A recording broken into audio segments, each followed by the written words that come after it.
Thank you very much. So I'm going to be talking about the elbow x-ray in the pediatric population. I'm going to make a shameless plug for the new version of Rang Children's Fractures, which recently came out, the 4th edition. I'm one of the editors for it and was fortunate enough to write the elbow fracture chapters.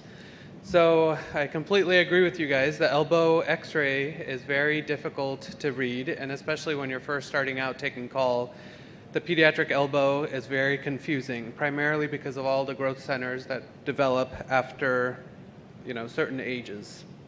So if you look at the elbow joint, there's a significant amount of cartilage at the distal portion of the humerus as well as in the radius and proximal ulna.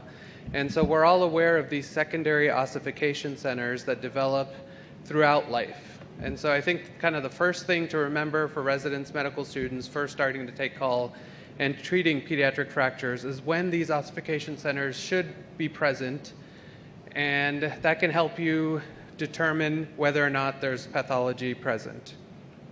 So just to go over those again, the capitellum, the radial head, the medial epicondyle, the trochlea, the olecranon, and the lateral epicondyle.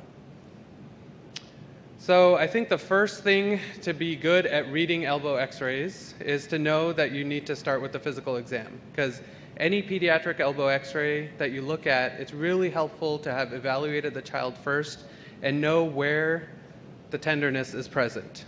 Also, I think examining the contralateral arm is extremely important. So understanding the carrying angle, which comes from the orientation of the trochlea, as well as to assess for any hyperextension or ligamentous laxity that the child has, because that's going to affect how you treat them based on what the physical exam is. So typical supracondylar humerus fracture, the primary things to look for areas of swelling, the ecchymosis, these puckering signs that you guys should be aware of, whether they're medial side, lateral side, and that should also tip you off to what type of nerve injuries are most common in these presentations. So looking for thumb extension for radial nerve injuries, thumb flexion for median nerve injuries, and being able to cross the fingers. Also, I think vascular exam obviously is extremely important, looking for well-perfused hand as well as capillary refill.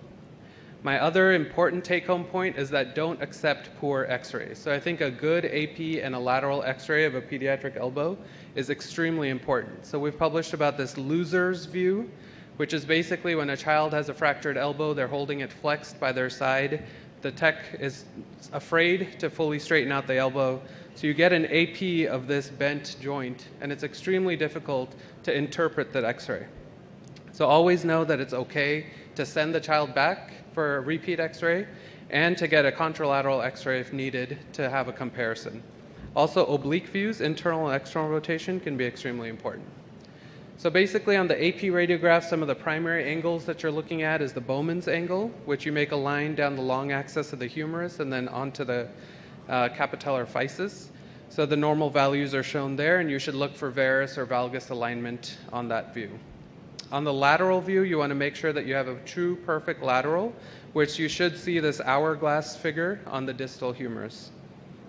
So some of the things that we're looking for on the lateral x-ray is where it bisects the anterior humeral line. So it's important, all these figures show the anterior humeral line on the distal flare of the humerus, but you should be aware that the humerus is oriented or flexed anteriorly. So drawing the line higher up along the diaphysis to see where it intersects the capitellum is extremely important. Also, it's important to remember that the shaft condylar angle should be somewhere around 30 or 40 degrees.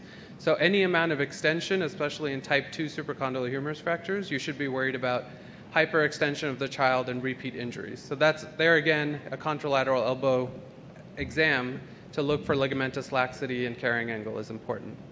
The other thing to be aware of is these anterior and posterior fat pad signs. I'm sure you're all very familiar with Dr. Skaggs' paper from LA, that if you see these fat pads, it usually indicates an occult fracture, and the table there shows the most often seen fractures in these patients. So supracondylar being number 1, proximal ulna, lateral condyle, as well as radial neck. The other thing to look for is the alignment of the radiocapitellar joint. So I'm sure all trainees are aware that no matter what view you have, the capitellum and the radial head should be pointed directly at each other. So that bottom x-ray shows an anterior translation of the radial head. So once you have your good, perfect x-rays and maybe even a contralateral arm x-rays, you should start creating a differential diagnosis in your mind.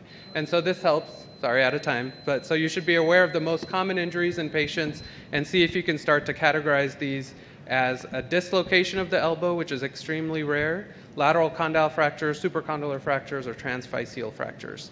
So I'll just skip through some of these slides to help us stay on time. This is another important point that I want to make. We've started getting ultrasounds of lateral condyle humerus fractures because it really guides our treatment. So if you have a minimally displaced lateral condyle fracture, you get an ultrasound which shows this perfect alignment of the joint. You know that it's going to be treated well with a cast without surgery. If you have disruption of the joint, our data has actually shown that there's an extremely high chance of it displacing in the cast in the first 1 to 2 weeks. So we're not quite bold enough to say to pin all these urgently or immediately, but at least follow them extremely closely because they tend to displace and will tend to go on to needing surgery.